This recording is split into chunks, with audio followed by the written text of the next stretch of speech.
Are robot vacuums dangerous to pets or children? Robot vacuums are generally safe for both pets and young children when used as intended. Most models have sensors to prevent collisions or falling downstairs. However, it's best to supervise their use around small children and very curious pets to avoid accidental entanglement or startling them unexpectedly. Can a robot vacuum hurt my pet?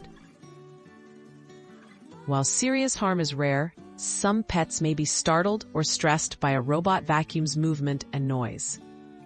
The brushes and wheels are typically designed to avoid trapping tails or fur, but supervision is wise for very small pets or those with long fur, especially when first introducing the vacuum.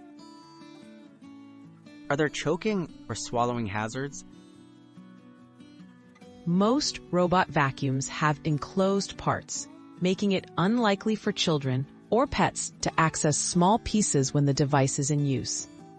However, keep cords, charging docks, and removable components out of reach, as detached brushes or bins could pose a choking risk to very young children or pets if left unattended. Do robot vacuums carry germs or allergens? Robot vacuums collect dust, dirt, and allergens from floors, improving cleanliness.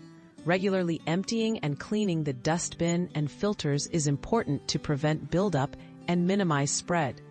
Some models have HEPA filters, which help reduce airborne allergens, making them beneficial for households with allergy concerns. What safety tips should pet owners and parents follow? Supervise robot vacuums around babies, toddlers, and pets, especially during their first encounters. Remove toys, cords, and small objects from floors before use. Store charging docks and detachable parts securely. If your pet is anxious, introduce the vacuum slowly and consider operating it when pets and children are in another room.